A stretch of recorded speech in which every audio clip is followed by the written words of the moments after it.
अबे नया कांड बड़ा वायरल चलत बा। सगाई हो गई थी और शादी नवंबर में पड़ी थी।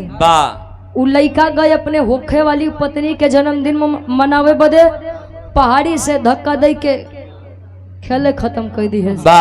या बड़े भाई जी का शादी ब्याह न करे कोई मत करा, लेकिन केहू के जिंदगी मत बर्बाद करे। ए भैया दुल्हैया के जब गवना के दिन रखा तो अपने सखी सहेली से एक बात कहे। का कहे?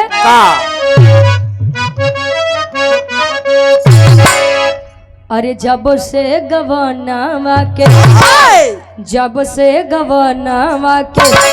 दिनवा धराई रतिया ननी दयावे हो पिया रही। जब से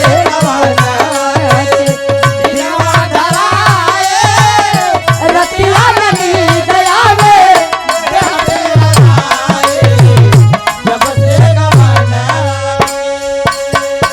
लेकिन करे पिंडदान भोरी। भोरी का मतलब ये भोरी। अरे करे पिंडदान भोरी बनारस में आया शशिधर पंडा से बात लगाया। करे पिंडदान भोरी बनारस में आया शशिधर पंडा से बात लगाया। करे पिंडदान भोरी आया है बनारस के धरती पर। आया शशिधर पंडा देखे कि अरे बेटा ब्रह्म बेला में इस घाट के किनारे क्या करने आए हो? कहे स्वामी मैं गढ़गौरा से आया, बिरलोरी का बेटा हूँ अभोरी। ओहो बिरलोरी के बेटा हो? अरे बेटा बहुत बरियार वीर है, उनके सामने अच्छे अच्छे वीर पानी पसीना छोड़ दे बेटा। क्या बात बात कहे कि स्वामी मेरे पिता वीर लोरिक अभी संसार में नहीं रहे, उन्हीं का पिंडदान करने के लिए आया हूँ। इतनी बतिया सुन के शशिधर पंडा खड़ा हो गए। कहे बेटा अब तो तू चाहे लोरी के लड़का हुआ चाहे संवरू के लड़का हुआ, अब हमार तोहार कोनो मेल मिला। सोचिए जो तारीफ कर रहा था वह कहा बाब हमार तोहार कोनो मतलब नहीं बा। कहे बेटा अगर पिंडदान करवाए देगा तो पीपरी के राजा सुरपतिया हमें मार दे बेटा, अपने मेहरारू के एकलौता मरद ही जाए दे रे बेटा। कहे काहे बदे? कहे कि जो अबे तोर खेले खाए के उम्र बा, अबे खेल खा युद्ध करे के तोर समय नहीं बा। समझावे शशिधर पंडा कैसे?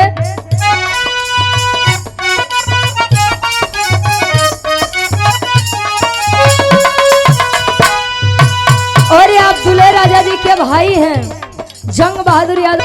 ऑपरेटर साहब एक आवाज बढ़ा भाई, इको एमो बढ़ावा आवाज खिंचत बा। का पंड पहिले पिंड दान करी राजा,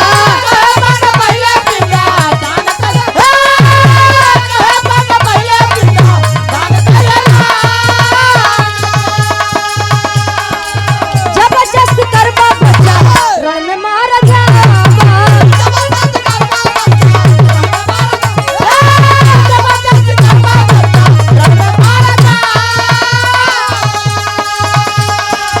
जबरदस्ती करबा बच्चा रण में मारा जावा। सुन के खबर भोरी तन में घुसलाया, सुन के खबर भोरी तन में घुसलाया। शशिधर पंडा से बात लड़ाया।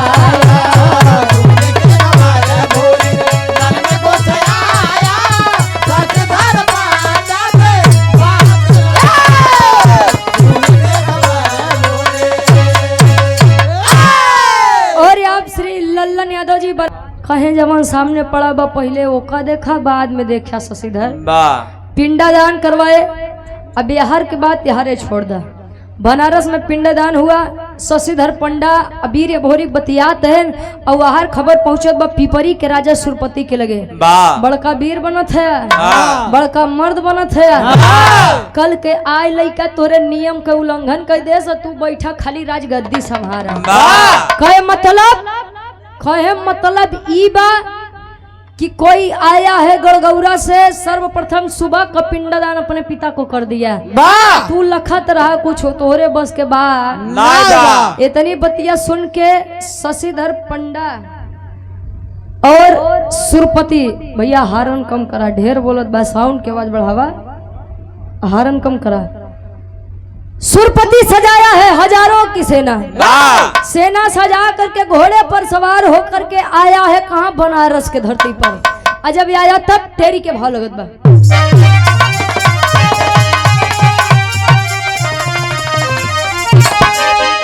अरे राम जवानी जंगी जूझे जमके, भैया जवानी जंगी जूझे जमके, तो लोरी का पूतिया भोरी कहे मिठाऊ बहके रो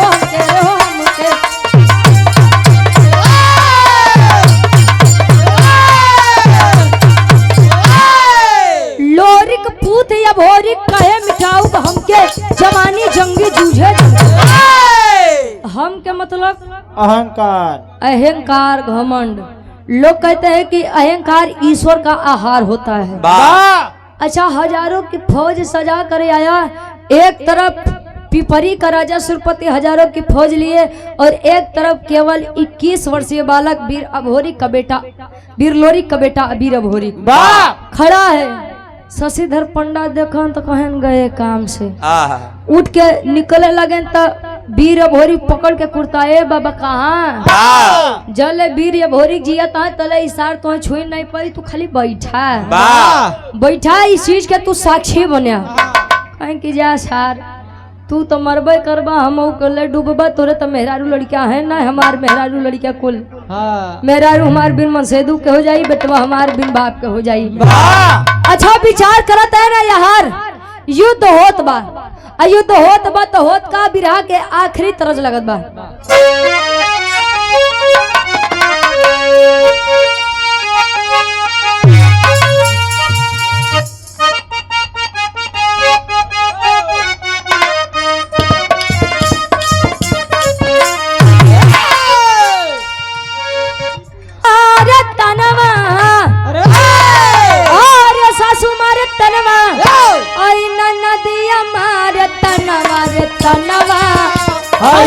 भैया के सरवर तनवा हई हो मारना, हमारे भैया के सरवर तनवा हई हो मारना, हमारे भैया के सरवर तनवा हई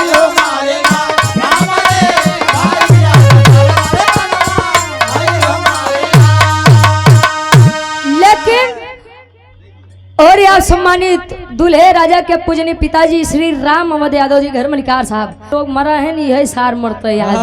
पहुंचा, पकड़ के कॉलर खींच लिया घोड़े से, उतर नीचे। ये 1000 कुकुरन लई के बड़का वीर बनत रहा, बड़का वीर बनत रहा सार। आजे तो तू एक मर्द से तुहार पाला पड़ा भाई, आजे देखा तू कितने पानी में यहाँ। अच्छा युद्ध हुआ, अंत में सुरपति की हार हुई, तब मोहे पे करिखा पोताई के बनारस कैसा कोनो कोना नहीं बचा कि वीर अभोरी सुरपति के गदहा पे बैठाई के घुमाए न हो। और आप श्री बदले यादव जी लहुरेपुर से 51 रुपया, बहुत बहुत धन्यवाद। और आप सम्मानित श्री पर बिठा करके मोह पे करिखा पोताई के बनारस के को कोना नहीं बचा। अम्मू तरे कह के सुरपति बैठा बात है कि इतना दिन के बनी बनाई इज्जत इकल का लवंडी हमार खराब कर दी है। अच्छा, सुरपति के एक बिटिया रहे जकर नाम केवला पतिया बताया गया। कहानी तीसरे मोड़ के तरफ घूमत बा। सुरपति की एक बिटिया जिसका नाम केवला पतिया बताया गया। केवला पतिया वीर अभोरी के वीरताई पर पहले से ही बड़ी प्रसन्न थी। यहाँ केवला पतिया जब पता पाए कि वह वीर ये भोरी गढ़गौरा से आए हैं, हमरे पिताजी के तनी बड़ी बेइज्जती कर दी है, आज तो अपने सैया से हम जरूर मिलब। केवला पतिया के अंदर एक खास बात रहे कि ओकरे जादू आवत रहे। आए पहुंचत बा त इशारा से बतियात बा शशिधर पंडा से। पापट के भाव लगत बा कैसे?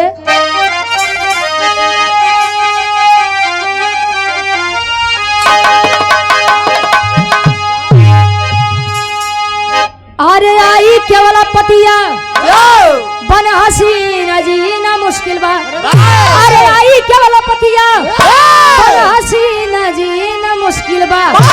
तब बाप के इज्जत भोज काहे छीना जीना मुश्किल बा।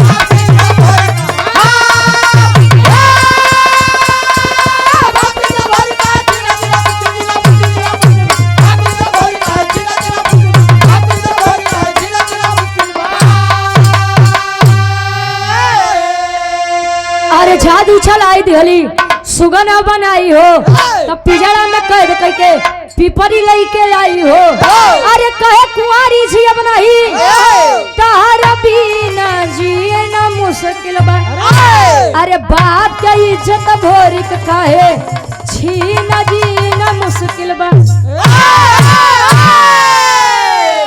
और आप श्री साधु राम यादव जी छेदी सिंह का पूर्वा है हना से आपके द्वारा 500 रुपया बहुत बहुत धन्यवाद आई है।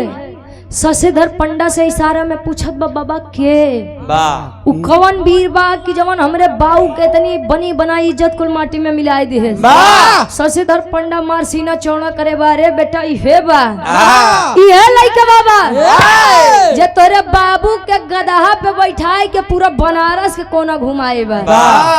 आ एतनीन बतिया पे केवला पतिया नायाब देखे सुनताव जादू से वीर भोरी के सुगना बनाए के पिजड़ा में कैद करके कहे रजेऊ ए हमर सैया आवा चला कहाँ पिपरी राज हो जाओ कर घर दुआर बयूर कहाँ लेके जाई। कहे जिएंगे सनम तेरे लिए मरेंगे सनम तेरे लिए। अब बीता गवा बीतक मतलब समय बीतत गवा बीतत गवा अपन अपन भाषा बा कहो। अच्छा समय जब बीता चला जात बा तले यार गढ़गौरा में माई मजरी के अपने लइका वीर अभोरी के चिंता सतावत बा। बेटा मेरा इतना दिन हो गया ना कोई खबर मिला ना कोई संदेशा मिला। लगता है पिपरी के राजा सुरपति के द्वारा मारा गया। आए हाय गढ़गौरा के दुई वीर के भेजा तही वीर अभोरी के पता लगावे बदे कैसे आल्हा के भाव में कवि जी प्रमाण देते हैं।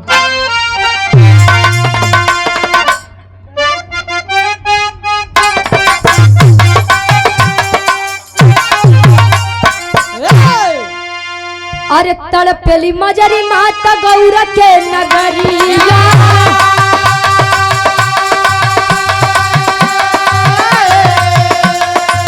देवराई चनराई के दिहलिन पठा।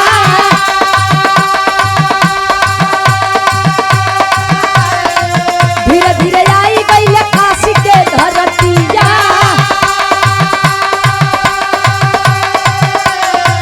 धीरे धीरे आई गई काशी के धरतिया।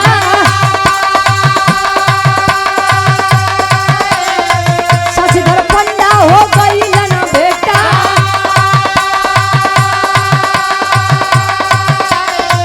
लगले बतावे पंडा पूरी तब खबरिया।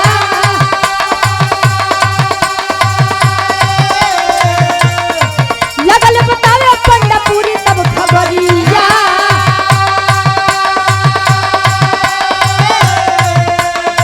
केवला पतिया सुगन देह से भोरी के बना।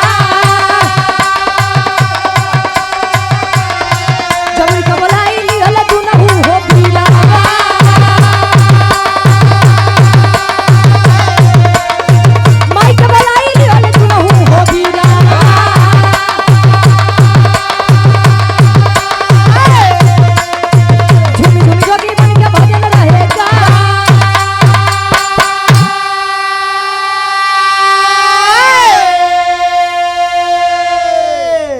गढ़गौरा के दो वीर अभोरी के बाद जिसका नाम देवराई और चनराई बताया गया। वाह देवराई और चनराई के माई मजरी भेजते हैं कि बेटा जाओ और अपने भाई का पता लगा करके आओ कि वह इस संसार में है भी या नहीं है। वाह चले हैं देवराई चनराई काशी घाट के किनारे, फिर से पहुंचते हैं। शशिधर पंडा मिले, कहें कि दो वीर फिर से आ गए। वाह एक तो बेचारा सुगना बन के पिपरी राज चला जा, अब इनकर दूजने के काम होई का होई के ईश्वर जाना। कहें क्या करने आए हो बेटा? कहें कि स्वामी मेरा भाई आया था वीर अभोरी बाबू का पिंडदान करने के लिए। कहाँ पर है? अच्छा तो वीर अभोरी के भाई हो आप दोनों? बहुत बरियार वीर रहे बेटा। खाली 21 वर्षीय बालक हजारों की फौज से लड़ गया, कोई आम बात नहीं। कहे तू कहाँ है? कहे कि बेटा ओकर जौन बिटिया बा केवला पतिया, उ मने मन वीर अभोरी के बड़ा चाहे सुगना बनाई के अपने पिपरी राज लेके गए बा। तो है अगर वीर अभोरी चाहिए तो हिया ना बल्कि पिपरी राज चली जाए।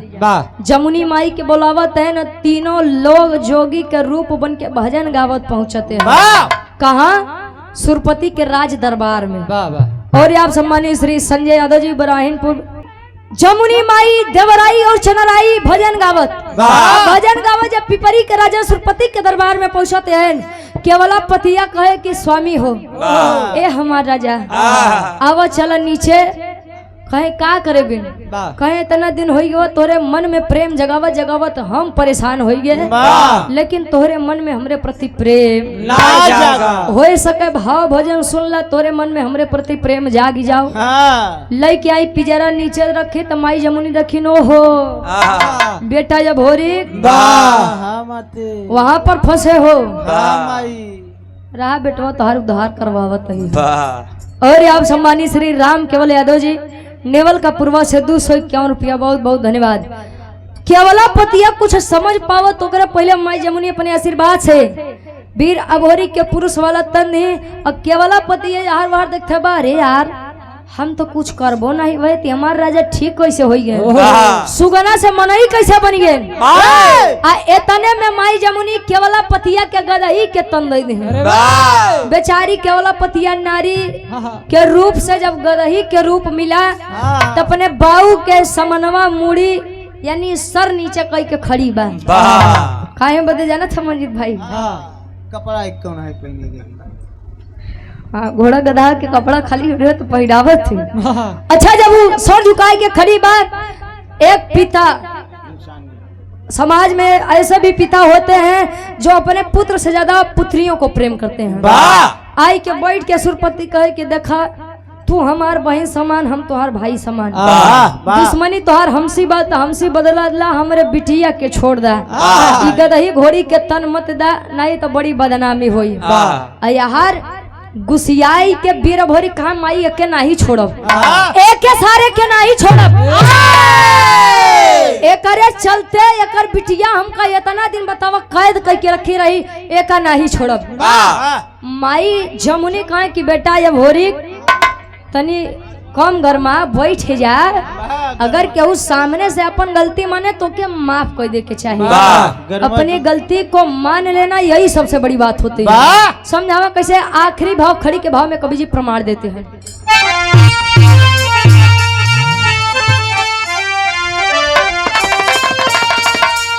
अरे माने गलती जमुनी के, अरे शरणिया धई के, तो हमारी भाई तू बहिनी बचनिया कही के, हमारे भाई तो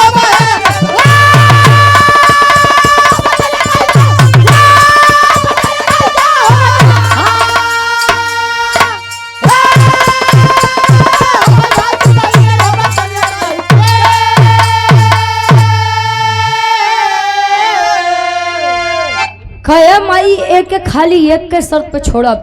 कौन शर्त बा? कहे कि एकर जौन बिटिया बा केवला पतिया हमके बड़ा प्रेम करत है, एक कही कि अगर अपने बिटिया से हमार शादी करवाए दी है तो एक छोड़ देब, नहीं तो एक नहीं छोड़ब। कहे कि बेटा शादी तो हम करवाए देब लेकिन जोड़ी अबे फिट नहीं बैठी। कहे बदे? कहे या तो तू गदहा बनी जा या तो के लड़की बनावा। अब तू लड़का ऊ गदही तो जोड़ कैसे खाई? माई जमुने कहे कि ना तो जब केहू गदहा बनी ना तो केहू गदही हम लोग के ठीक करत है। वाह आ जब ठीक बा तो केवला पतिया और वीर अभोरी के विवाह होत बा वही पिपरी के राज्य में। कैसे? और आप श्री दिनेश यादव जी महमूदपुर से 200 रुपया बहुत बहुत धन्यवाद। सम्मानित गार्जियन जी श्री जसवंत पाल महमूदपुर से 100 रुपया आशीर्वाद के चारे के मच अपनी कला में कामयाब रहे। शादी हो बक से अरे केवल पतिया या भोरी के हो गईली हो शादी तो शिव भोरी पैदा भइले पिपरी मिली आजादी।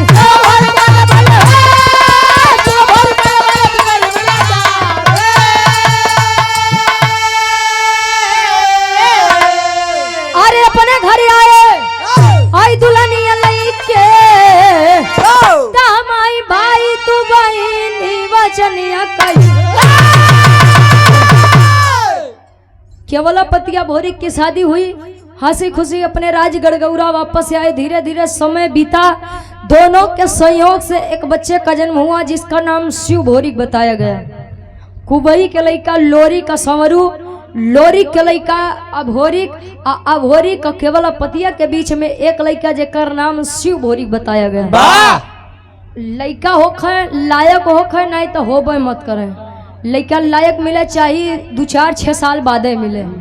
कहो जवान अपने बाबू का पिंडादान करवावेगा, पिंडादान करवाए सुरपति के घमंड तोड़े साथे बियाह कई के लइके आए। मेरे बियाह के शीर्षक रहे लोरी के पिंडादान और अभोरी के शादी। आखिरी में खानदान के परिचय बा।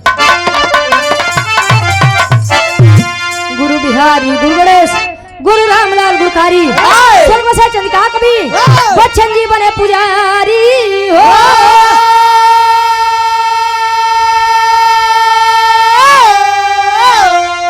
अरे जवानी जंगी जूझे जमके ग्वाल वंश रुचि परी कन्ना पे पानी। जवानी जंगी जूझे जमके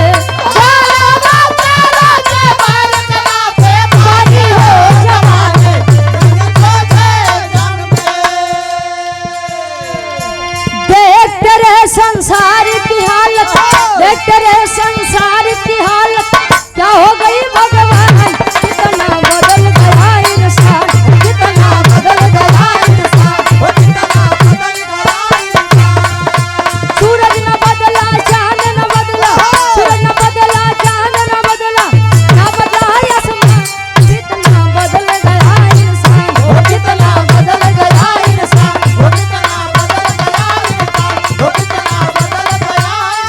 वो कितना बदल